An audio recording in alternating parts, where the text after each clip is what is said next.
मेरा नाम नीला है। मैं मेरे पति रवि के साथ एक बड़े शहर में रहती हूँ। मेरे पति अच्छी नौकरी करते हैं। नौकरी करते अभी उन्हें 2 साल हुए हैं। हमारी शादी को अभी 1 साल हुआ है। शादी के बाद मैं उनके साथ यही रहने आ गई। उन्होंने एक अच्छी सोसाइटी में एक किराए का मकान लिया है। पास में कई बड़े बड़े घर हैं। यहाँ रहना एक अलग सी बात लग रही है। क्योंकि शादी को अब 1 साल हो गया था, तो मैंने भी सोचा कि मैं भी जॉब वापस करती हूँ। हालांकि रवि इसके लिए मना करते थे, कहते थे कि वो अच्छा कमाते हैं, क्या ज़रूरत है। लेकिन फिर भी मैंने जॉब ज्वाइन कर लिया। जॉब के साथ घर का काम करने में थोड़ी परेशानी हो रही थी, इसलिए मैंने सोचा कि घर में काम करने के लिए एक नौकरानी रख लेती हूँ। लेकिन बड़े शहरों में अच्छा काम करने वाली का मिलना ज़्यादा मुश्किल होता है। इतनी जल्दी किसी पर विश्वास किया भी नहीं जा सकता। हमारी सोसाइटी में कई घरों में काम करने वाली आती थी। सोसाइटी में मैंने तलाश की।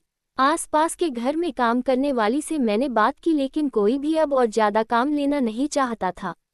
इसलिए सभी ने मुझे मना कर दिया। मैंने यह बात रवि को बताई और उन्हें ही कोई काम करने वाली को ढूंढने को कहा। रवि ने कहा कि वो कुछ करते हैं। कुछ दिन के बाद उन्होंने घर पर एक काम करने वाली को रख लिया। रवि उन्हें पहले से जानते थे। शादी के पहले रवि वहां से अपने लिए खाना मंगवाते थे। उनका नाम राखी था। वो 48 साल की होगी। मुझे तो जैसे कि सुकून मिल गया हो। अब मैं अपनी जॉब आराम से कर सकती थी। सुबह और शाम को खाना बनाने का कोई झंझट नहीं था। घर में कोई काम करने वाला जो आ गया था, वो बड़ा अच्छा खाना बनाती थी। रवि तो पहले भी उनका बना खाना खाते थे, तो उन्हें तो पता था, इसलिए वो उन्हें लेकर आए थे। मेरे पति सुबह जल्दी जॉब पर जाते थे। मैं उनके बाद जाती थी और उनके पहले ही आ जाती थी। मेरे आने तक राखी काम करने आ जाती थी, इसलिए घर की एक चाबी उनके पास भी रहती थी। शाम को आते समय मैं कुछ समय सोसाइटी के महिलाओं से बात किया करती थी। लगभग सभी को अब मैं जानती थी। शाम को सोसाइटी की सारी महिलाएं भी घूमने बाहर निकला करती थी। ऐसे ही एक दिन जब मैं उन सब से बात कर रही थी, तब एक खबर मुझे पता चली। हमारे 5 घर छोड़कर ही एक परिवार रहता था। बड़ा रईस था, उनका वो खुद का घर था। उस घर में काम करने वाली एक लड़की करीब 19 साल की सुबह से घर पर नहीं थी। वो लड़की उनके घर का काम करने के साथ वहाँ रहती भी थी। वो आंटी बता रही थी कि वो सुबह जब जल्दी उठी तब वो लड़की घर पर थी ही नहीं। फ़ोन किया तो उसका फ़ोन भी स्विच ऑफ था। सोसाइटी में किसी ने उसे जाते नहीं देखा। वो आंटी कहने लगी कि घर देखना होगा, क्या पता कुछ लेकर गई तो नहीं। लड़की तो अच्छी थी, लेकिन आजकल कब कोई बदल जाए इसका पता कहाँ चलता है। उस लड़की को मैं भी मिली थी। अच्छी लड़की है, बात तो अच्छे से करती थी। इतना ज़्यादा मैं उसे जानती नहीं हूँ। शाम की सारी बातें और घूमने के बाद में घर आए। रवि मेरे आने के कुछ घंटों बाद आते थे, लेकिन आज मैंने उनकी गाड़ी घर के बाहर देखी। वो इतना जल्दी आज कैसे आ गए, यही सोचते हुए मैं दरवाजे की ओर जा रही थी। दरवाज़ा मैंने अपनी चाबी से खोला, लेकिन वो नहीं खुला क्योंकि उसे अंदर से बंद किया था। मैंने डोर बेल बजाई, लेकिन कुछ देर खड़ी रहने के बाद भी दरवाज़ा नहीं खुला। थोड़ी देर बाद वो आए और उन्होंने दरवाज़ा खोला। रवि ने कहा कि तुम आ गई। उनके चेहरे पर एक अजीब सा डर था। मैंने पूछा क्या हुआ, इतने डरे क्यों लग रहे हो। वो बोले कुछ नहीं, मैं नहा रहा था। दरवाज़ा मैंने अंदर से बंद कर दिया, आवाज़ सुनाई नहीं दी। उनकी बात सुनकर मैं अपने बेडरूम में चली गई। सुबह से घर से बाहर थी तो मुझे बड़ी थकान हो रही थी। बेडरूम का दरवाज़ा बंद करना मैं भूल गई, तो हवा से इधर उधर हो रहा था। जब दरवाज़ा खुला होता है तो मेरे बेडरूम के मिरर से हमारे हॉल का बाथरूम दिखाई देता है। मैं मिरर के आगे खड़ी होकर अपना मेकअप निकाल रही थी कि मुझे वो लड़की मिरर में दिखी, वो भी हमारे हॉल के बाथरूम में। रवि भी उस बाथरूम में घुसा जिसमें वो लड़की पहले से ही थी।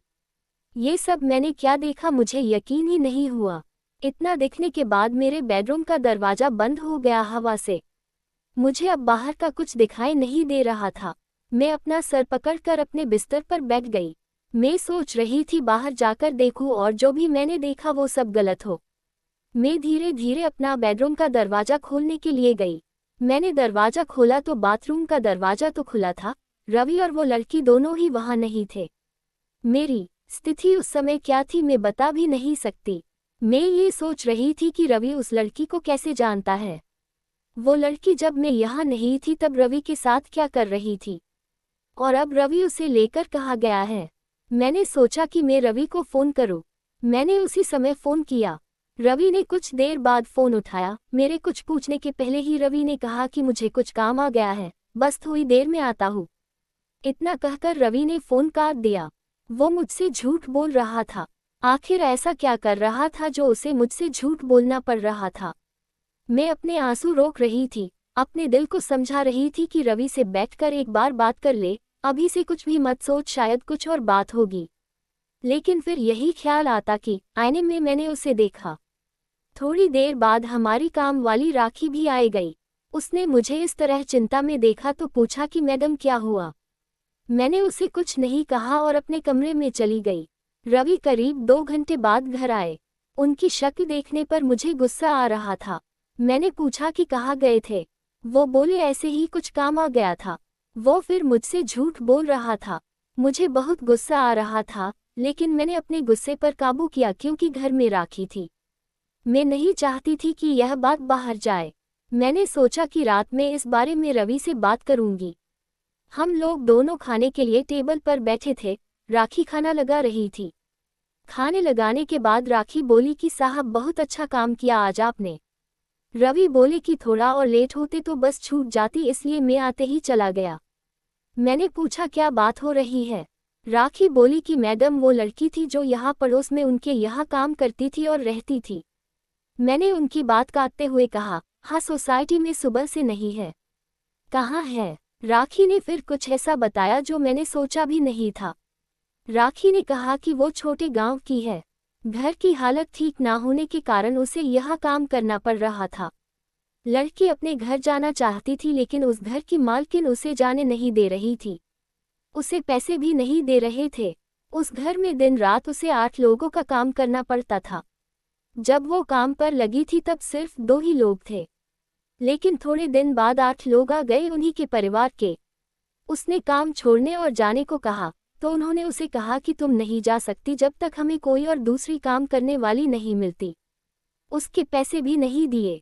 काम करने वाली मिलना मुश्किल है, वो भी इतने बड़े परिवार के लिए। वो कैसे भी यहाँ से निकलना चाहती थी। उस घर की मालकिन उस पर नज़र रखती थी।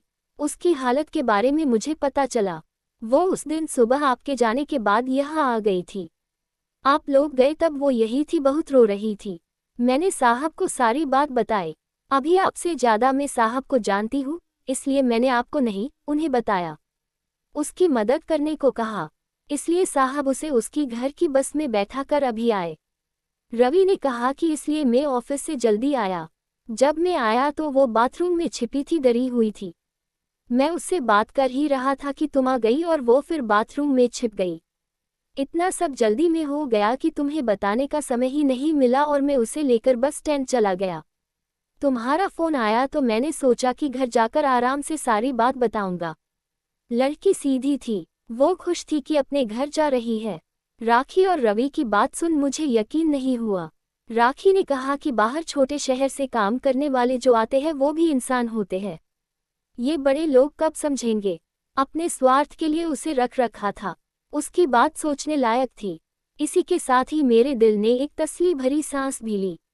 मैंने मेरे पति को कितना गलत समझा। उसने एक सीधी लड़की की मदद की। मैंने राखी को कहा कि अगर अब कभी भी तुम्हें ऐसा कोई और दिखाई दे तो तुम मुझे भी बेफिक्र होकर कह सकती हो। हम इंसान हैं, सभी अपना जीवन अपने हिसाब से जीने का हक रखते हैं।